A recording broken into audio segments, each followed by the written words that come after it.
Welcome to The Visible Artist. My name is Sophie Loxton-Lucas and I'm delighted to bring you this conversation with artist Joe Peel.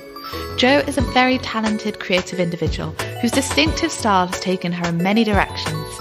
In this conversation, Joe is amazingly open and honest about her work and her journey as an artist so far, so I really hope you enjoy it. Hi everyone and welcome back to the podcast. I am excited to be sitting here with Joe Peel. Based in Sheffield, Joe is a painter, printmaker, animator and filmmaker. She is best known for her large-scale murals and installations that depict ever-changing urban landscapes. She captures details such as brickwork, windows and drain pipes in black lines on a white background, and then adds washes of bold colour, often bright blue, orange or purple. And this is a really distinctive style and it can be seen across her projects, including her recent short film Gravity, her growing city installation for the Festival of the Mind, and her amazing collaboration and large-scale work at the Chelsea Flower Show. And there's even a picture of the Queen standing in front of her piece at the show. Joe says, "The central theme in my work is urban regeneration. The topic has continued to engage me over the last 15 years. I explore gentrification and the interplay between the man-made and the natural world. Capturing moments within cities, I observe the human footprint and record how it is now." Joe, thank you so much for being here. Thank you for having me. Perhaps we could just start by you telling me a bit about your work and where you are at the moment. Where I am at the moment. So I'm currently setting up for the other art fair, which is happening this weekend in London. And so I have been working towards that over the last few months. And I'm putting together a display that, like you said in the introduction, I have a lot of different disciplines. I make films, I make large scale murals, I make paintings, I make screen prints. And so I wanted to bring a bit of all of those elements into the art fair, sort of display it in a cohesive way. And do you see yourself as spread across all of those areas equally, or you feel you're particularly going in one direction? Yeah, quite equally, to be honest. I split my time up quite sort of distinctly. So if I'm painting canvases, I might spend like a few weeks on that, or like a mural, it's like a dedicated time in a location.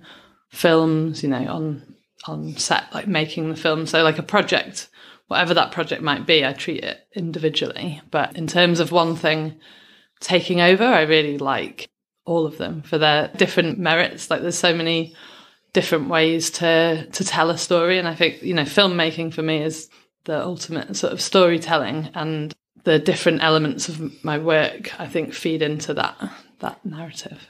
Yes, I think you can tell that by looking at all your different types of work. There's a really strong style that goes across them all. You can tell it's a Joe Peel piece. Can you tell me about the themes that you explore in those works? Because you're, as I said, looking at urban regeneration. It's a lot to do with the sort of urban generation's effect on humans. And so I deliberately leave people out of my work, but I think it makes it more powerful because the person can, looking at the work, can hopefully put their own experience into the place. And I think that we connect very deeply to places. And so I certainly do. And so when I look at a place, I really read it from the small details, like old buildings, new buildings, the sort of way that they play with each other, and like things can degenerate and regenerate, and plants can grow through. And it's like this sort of constant story of like living and being in a space, and how we sort of fight the natural environment to sort of create places to live. Yes, and you bring in the natural environment and the urban into your work, don't you? Yeah. Sometimes literally plants. I think sometimes I've seen them literally, yeah. in your installation. I've been working with horticulturalist Nigel Dunnett. We first collaborated together at Chelsea Flower Show and created a green wall and like a mural. So it's like a 3D sort of installation mural in the Chelsea Flower Show garden. Since that initial meeting, we've been working together a few times, sort of building on that, because his work puts plants into urban environments. He's sort of actually physically reclaiming spaces that would have been like paving or, and sort of bringing it back to a more natural space. Like, this is where my horticulture language fails me. Yeah, so I sort of had already been working on, like, I made an animation called Things Change in 2012, and that was dealing with the idea of, like, human impermanence in terms of, like, if we leave, like, the plants grow back, and sort of physically thinking about how nature would take back over urban spaces. And so we sort of got together and were quite excited about these ideas because, like, he's doing it literally. I was thinking of it in a sort of more, I guess, post-apocalyptic way, but, you know, like, future narrative. And, like, but then we worked out how we could bring that into the present and made a green wall and artwork collaboration on the outside of my studio building in Sheffield. And so it's like, yeah, like a real experiment of how to bring plant life into the urban environment and, yeah, show what can be done. And with your work, are you trying to project some sort of message about these spaces that you're creating, or is it more just observation and sort of just telling the story of the space? Or do you have some message that you're trying to share with your viewers? Yeah, I think there is a message. The message is, you know, stop, look, listen. No, yeah. But, you know, like, care about your environment, think about your environment. Like, and so by noticing the small details and noticing why things have been done, think about how to do them better and how to sort of integrate plants into the urban environment, how to think about your environment, to consider it construction and communities. And, you know, like, I think that's why gentrification is so poignant for me, because, like, the displacement involved and people, you know, whose home and environment is all about where they are, and they just, you know, relocated somewhere completely new. And, you know, that feeds into, like, wider narratives happening at the moment. And, you know, people who lose their home, it's a huge deal. And so I think, like, I don't, like, create, like, overtly political work, but I'm just trying to look at, like, how to deal with those feelings, I suppose, on a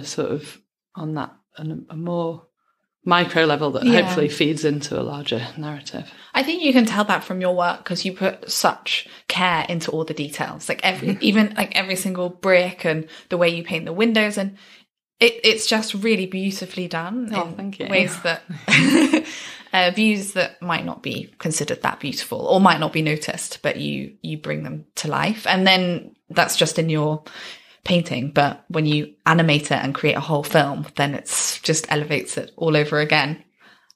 I think lots of people that know your work know you for your murals. Can you tell me about those and how they came about, and are you still creating them? It's interesting because obviously murals are, like, the biggest and most public part of my work. They are really important to me because I really like being able to create work in public spaces that's open for everyone to see. And, you know, it's like, when looking at the environment and reflecting it back onto people, like, to be able to do that publicly is, like, an amazing opportunity. And also, I just love the physicality of painting a mural, like getting up high, climbing ladders, like reaching far, you know, like battling weathers, like, and basking in the sunshine. It's like, it appeals to my more adventurous nature. And I heard on an Instagram live recently that you said it was quite organic the way you draw the murals, like you don't plan it all out. I know some artists that do large scale pieces even project the image onto the wall and then paint it, but yours, I think, a lot more organic. So when you're facing a wall, where do you start? I usually start with the bursts of sky and the sunshine behind. So I like to look at the wall and I consider the composition and think about, like, how big I want, like, because I generally put, like, a big orange sun in the mural and these big bursts of turquoise blue, like, stretching behind it, and they sort of create the initial composition, and then the buildings sort of grow up quite organically, which is something that, like, through the animations as well, like, when I build the buildings in the animations, I start from the bottom and I build them upwards, brick by brick. So it's sort of almost like you would build a real cityscape. So starting with, you know, a few buildings, like, just, like, quite spread out on the landscape, and then, like, filling in the gaps. And so it's and I like to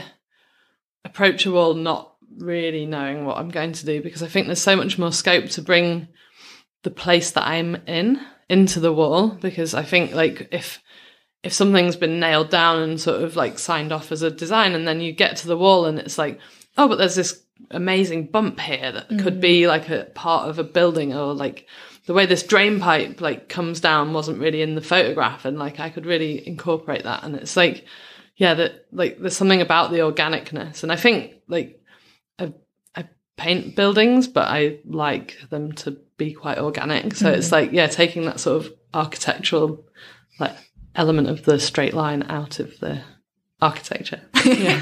Well, I guess it's good because then you're flexible and you're not thrown when you get on site, and it's different. Absolutely. And yeah, I mean, I don't have to rely on a projector, which is just amazing, because every time I rely on technology, I have, it fills me with fear because something could go wrong and you can't control it. And it's like, yeah, there's, it's enjoyable. There are, when there are things always that you can't control, like the weather, and like that's part of the challenge. But I think like knowing that whatever's thrown at you, you can do something, like, is nice. So what would happen if you turned up and it was really bad weather? Do you just have to wait? And yeah, it's happened. One of the biggest murals I've done was in Sheffield city centre, and I had like a week to paint it, and it had a really strict deadline, and it rained like every day except one. And so I basically worked a sort of, 15, 16 hour paint stretch from without even stopping for lunch or a drink or anything like that. And I used all of my adrenaline. And then the next day I was sick. I was really sick afterwards, because I literally, like it's like you get these, I got my second wind and third wind, and I just like, I managed to do it, and I painted so fast, and I just like did it. But it's hard work. And I've had it before where the paint washes off the wall. Yeah. So that final piece that you did so intensely, what was it like? Were you pleased with it? And I don't know, actually. It felt I had to just sort of lie down in a dark room and not look at it for a while. I find like with all of my murals, like they're quite an expression of effort, and like so often when I finish them, and I do the same with my paintings too, actually. Like it takes a lot longer to do my paintings, but at the end I like to just turn them to look at like away from me, and just like, because at some point it just has to be finished and I have to walk away. And like, I don't know, I think it's quite like most artists, like never really happy with anything. So it's like, that's the sort of journey, and you're constantly trying to like reach that point where you're happy, and you never are. So it's like, you have to just walk away and get on with the next thing. And so can you tell me about some of the murals you've done as commissions and how that's worked? Do you mean the commissioning process itself, or like the yes, I'd love to know about that, or how they came about and where the ideas came from. So you did one for the Queen Elizabeth Olympic Park, didn't you, and the South Bank Centre, and obviously the Flower Show. So there's quite a few to choose from, but do you have a particular favourite? I think they all started with an email from someone that I knew. The Olympic Park, it was through Monica Projects and through working with Frankie at Monica Art Fair. And we'd worked together on a few projects, and he put me forward for the proposal. So it's like, often with those types of commissions, like they're like, we want you, but we want to know what you're going to do. And so you sort of have to work with them to create a pitch. And they sort of proposed it to the art like planners of the Olympic Park, and so we proposed like a lot for that, actually. It was like, I did a 50-meter long animation as well as a 200-meter long mural and an installation in which like some of the mural was cut out so you could look through the windows, and behind were these little scenes. And so the whole mural was about the area, because Hackney Wick is like massively like in a state of flux and gentrification, especially around the Olympic Park. It was a place where people lived because it was cheap and it was in the middle of nowhere, and it was like a great space for artists with big warehouses. And then all of a sudden people had other ideas for the area and didn't really have any ideas about what the people who already lived there and made it their home should do. And so it was, for me, a real sort of homage to like a record of like the places that made up that place as it was then. And then you look through the windows, and there were these little boxes with sculptures of houses for up for rent, and holes in the ground and things like that. And so how did you do your research for those people and those places that you were paying homage to? Just by existing in the spaces, I suppose. It's so easy to...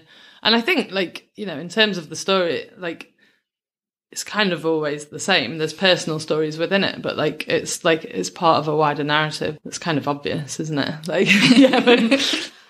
And tell me about your experiences with Monica Art Fair and Monica projects, and how, we can talk about how you see yourself in the kind of the urban art world. But let's start with Monica, because obviously, yes, I'm familiar with Monica, having worked with Frankie through the other art fair, and loved what they did with the fair in terms of creating really unusual spaces to show work and really big, ambitious installations, and just such an exciting space to be in. So you showed at the fair, didn't you? Yeah. Did an amazing installation. Yeah, I created an installation of a street scene that was, you'd walked through the street scene, and it had different sections where you'd look through windows and doors and openings, and each one was its own installation. So the first one was this housing estate that was being redeveloped, and then the second one had paintings, and then right at the end it was a dark space, and I was showing my animation, so it was a journey down this corridor. In fact, that led to the installation that I did on the South Bank, because the people from South Bank Centre saw that installation and were like, would you like to do an installation for our winter festival? And so Oh, that must have been exciting when you got that. Yeah, it was amazing. It was really good. And were you nervous about taking on the commission for the South Bank? Or did you just feel confident you know what your work is and what you're trying to do? I think I was... It was a while ago, so I think I would feel much more confident now. I can't... It's so hard to remember. But I think... it was a big project for me, but I was mainly excited, and just that energy is what propels you forward, isn't it? To just make it happen. Yes, so, definitely. And what do you think about the term urban art, and do you see yourself as part of it? Oh my goodness. It's such a weird sort of, I must be part of it, because I've got so many friends who are doing that, and, when I go to these private views, it's like going to a school reunion or something, It's I'm part of this scene, and it's great and it's lovely. But in terms of books and the art world, I don't know if I have a place under the table in terms of people's recognition of my place in it. And that really doesn't bother me, because I know that I sit slightly aside from the urban art world. I'm not a street artist. I'm not I don't know. I don't really know what I am. But I'm sort of, I think I used to want to work out what I was and trying to define that more, but I'm becoming more at peace with the fact that I'm just and I think especially getting more into making films as well, it's that's a whole new world. I think it can be confusing for people to not be in a box, but yes. Yeah, and I think there's lots of artists that are like that now, particularly now. Artists can be more independent and follow their own paths and find their own opportunities. They can do more what they want, and they don't have to fit in a box, as you say. But do you ever want to be more in the traditional white wall gallery world with your work, or not really? It's nice to be recognised and for people to say that they like what you do. It always is, It's but it's it's not the be all and end all, but because I feel lucky that I'm just able to make work, I make work every day. It's my full-time job. I live off it. It's always nice to have things that you're aiming towards, but yes, it's amazing that you can be a full-time artist. Was there a moment when you switched to that, or have you always just been making it work? I don't think it wasn't a moment. I think it was a long, arduous stretch. I used to when I lived in London, I used to work on events and films, and I also used to be an interior designer, and I sort of always thought I'd do the interior design and the event work as to earn money, and then I was making artwork on the side, because I used to live in Cornwall, and and I still, I drew like the urban environment, and it was like, it just didn't go down very well in Cornwall. There's not an audience for that sort of work, and then, so when I moved to London, I started showing people my work, and they started responding to it, and I was like, oh wow. And then, I was lucky enough to be in exhibitions, and then my work started selling, and then I started making screen prints and started dropping the shifts with the other work, and then it was like, oh, I'm not doing work for those companies anymore. I'm just like, doing my own thing, because it was all sort of freelance anyway.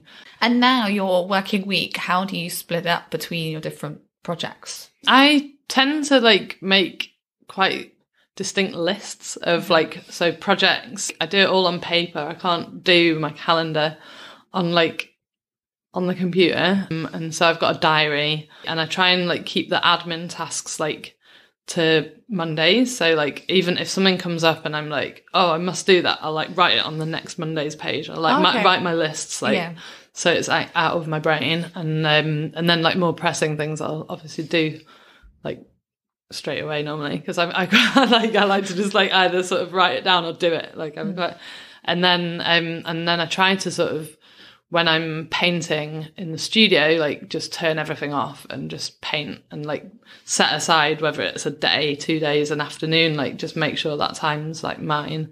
And the same, when I'm like, for example, doing the other art fair, like, which I'll be doing next week, like I'll just be doing that. And then I'll, work out how to do all the other stuff when I get back. Because I imagine your animation and the filmmaking, it takes up a lot of time, doesn't it? Yeah, especially, and the animation, there's not, and I think, that's what I like about it, like the filmmaking and the murals, you're on location, you're painting, you can't just sort of pop down and like, do anything. And tell me about your recent film, Gravity. I watched it cool. recently, and I absolutely loved it. It was such a fantastic mix of the film and then your work, and I loved how you had the illustrations, even like the drops coming out of the tap, and it's your drawings. I thought it was brilliant. Thank you. Yeah, it was a classic sort of lockdown project, really. It was like, oh, I've got this time, and like no like pressing like projects or deadlines, and like a bit of space to do something. And I was like, I built the set in my friend's studio because she was away. So we had a bit of a deadline as well. It was like, before she gets back, to take this whole thing down. Yeah, the filmmaker who made it with me, Jordan Carroll, he was also free, and he's all, like normally super busy. So we were able to film it all in a day. And then I spent the rest of the time, like all the other weeks, just alone in the studio painting the animation. Yeah, it was great to be able to have the opportunity to really focus on something like that and just do it, because in normal times, like it would have been harder to prioritize that amount of time to be animating in the studio. And what would your hope for the film to be now that you've made it and it's ready?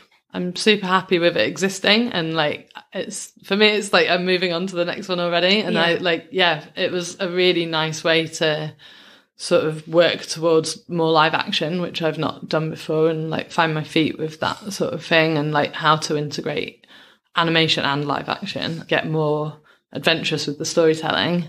And so I've written a script for a new film that I'm applying for funding for, and it's much more live action. I'm building all the sets. Wow. And so part of the set is going to be at the other art fair, because great. But it's a really good opportunity to put that together. And so I'm basically want to create a series of short films that work towards being able to get enough budget to actually do something with the animation and live action on the sort of level of Gravity, but with budget, because that was literally zero budget, and like it's very rare that you can spend that much time working on something without earning any money. Well, it really showcases your skills, and I can imagine an organisation coming along and saying, we would love this, we'd love to make something like this. Yeah, with things change, it was like globally recognised. It went viral. I was like flown to like film festivals in Italy, and like got into like encounters in Bristol, and then like Chanel contacted me, which was like the weirdest. I was like, who's this Chanel channel? Oh, it's actually Chanel. Okay. They wanted me to like do some animations for their big screens in Asia. So it was just like, literally just got people emailing me like, oh, will you do this? So it's like, it's just amazing, like where things come from. Yeah. Like, as an artist, you spend many years just sort of knocking on doors constantly, and then suddenly everyone's just like knocking on yours, and you're like, oh, okay. Yeah, I think it's really hard nice to tell how much momentum you're building up, and then I think suddenly it just explodes by one thing happens. And but also those explosions sort of like they happen and then they die off, and they, it's not always. It's like it's really interesting how it all. And did you send in your film to all those film festivals? Did you apply? No, they wrote to me and said it was it was crazy because it was the first time I'd ever made something like that, and I'd literally. I mean, to be honest, I lost my place in London because of it, because I spent so much time on the animation that I just I'd spent a month working on it. I could pay the rent, but I was just really nervous that after the next month, I hadn't put any work in place, so I had to hand in my notice, and sort of ended up back in Sheffield. But it was, it was part of a bigger thing in which London was everything was just getting so much more expensive, and I wanted to be able to take more creative risks. So I'd put all of this energy in, and it felt, so at least sort of finish something exhausted, having a rest, and then I'll see how it's doing. And I was just looking on Vimeo, and it was just these sort of click, click, click, click. And you're whoa, people, and then so-and-so shared, and then it was it's been shared in Germany. Oh, cool. And Poland and Russia, America, and you're like, oh my God, and then, it was crazy. I've never had anything before or since like that. It was completely, just did it itself. And then just emails just started pouring in, and I was like, that's amazing. So from you just putting it out there, you ended up with Chanel coming along and saying, emailing me direct saying we really like your work. Can you do something for us? Well, I suppose it just shows if you have a really unique and exciting product or artwork, then people will, it could get out there and people will love it. Exactly. And it's for me, it was hard putting that much energy and sort of everything that I had into making something. Yes. But in that instance, it paid off. In others, it hasn't. So, it's but that's the thing with it, you have to take risk. I don't know, you don't have, taking risks can pay off. If you can sort of do things and just keep doing what you're good at and repetitively, and that can also work really well, and you can create something that's very marketable. But in terms for me, I just love to experiment and do new things, and sometimes it pays off and sometimes it doesn't. Sometimes things just don't resonate with people, and they they might be a slower burner maybe.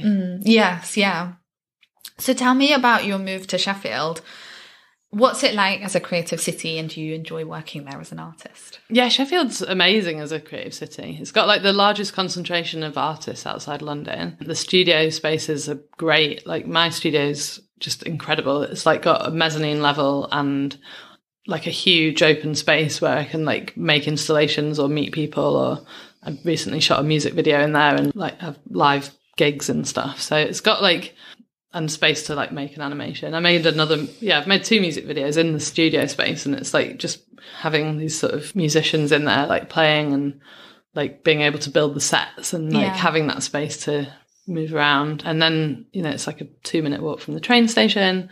It's really amazing creative community around there. There's a load of other art studios. There's hundreds of people in the actual studio itself, all with amazing skills and transferable, you got metal workers, ceramicists, jewelers, people in all sorts of disciplines, and we all just you're I need to make this, can you help? And everyone's just so helpful and lovely. And and people just have time, I guess, which is really lovely. And how about the showcasing exhibition opportunities in the city? Because I know you've shown at the Millennium Gallery. Yeah, the Millennium Gallery is an amazing space to show as a public gallery, because it's right in the heart of Sheffield, and it's actually got a thoroughfare running through it, in which people are encouraged to walk through the space instead of around it just to get into the city centre. So people do just walk through as a shortcut, and then they're exposed to art that they might not otherwise see. And so again, it's it's got that sort of element that murals have got, where you're sort of engaging with an audience that are coming through that might not have taken the time to go to a gallery and might feel oh, I can't, I don't know, I think people are still scared of going to galleries. They feel like they're supposed to feel a certain way, or be educated enough to understand something. So it's always nice to be able to engage on a bigger level.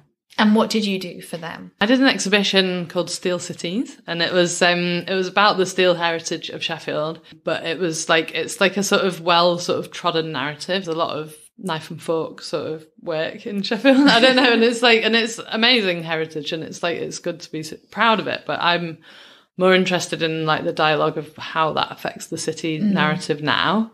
And so I went over to Pittsburgh in America, which is also a steel city. Yeah. And I paralleled the two cities to see how having that sort of post-industrial narrative within the city plays into the modern day industry, like be it like an independent cafe or a tattoo parlour or a bakery, looking at the similarities between the two places, which again is like another narrative in my more international work, which is like that, you know, we're all the same. And it's like how much like the nature nurture thing, isn't it? And it's like how much like a shared history can affect the present day. And tell me about your new body of work based around Japan.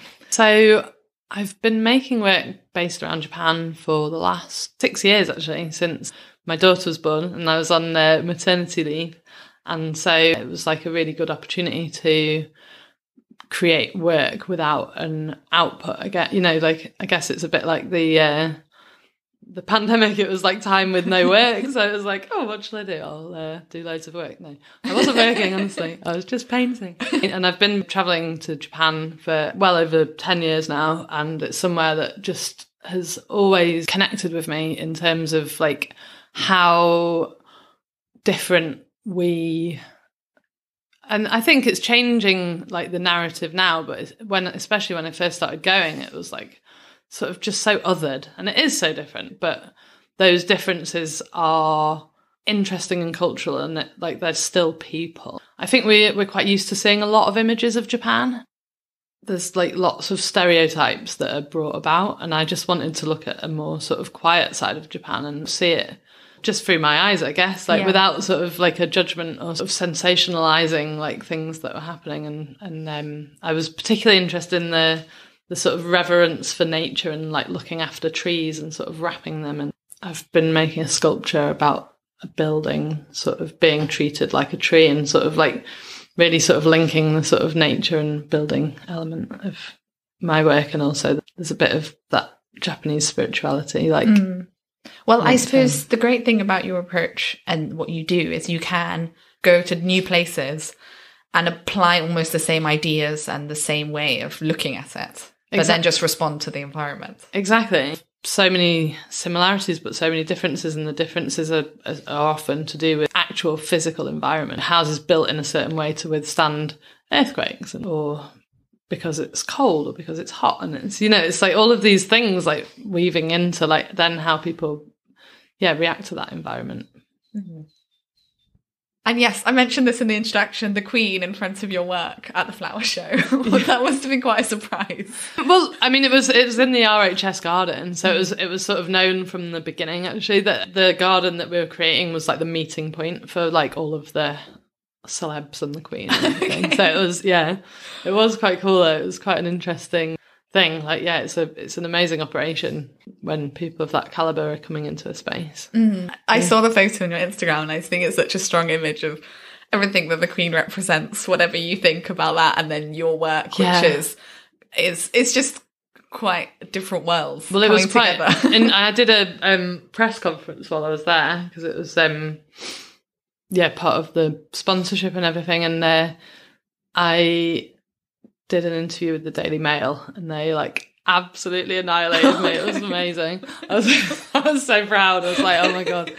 Just like, I think the words were ugly and urban. What does Chelsea Flower Show come to? And it was just bless him. But it was quite interesting, because there was obviously the dialogue that they wanted to get out of me, that like you know, I feel like that's just an easy kind of angle to take of your work, rather than thinking about it more deeply. And it was like, Oh, well, thank you so much for this whole conversation. It was great. Do you have any words of advice that you would give to someone starting out? Oh my goodness. I feel like you've already said so much. Of advice. Just keep doing it. Just keep doing it. There's no secret. Some people do manage to get overnight success from one thing that just connects, but you know, the constant steady work ethic seems to be the best way forwards, because you will get rejected and you will be selected. Both happen.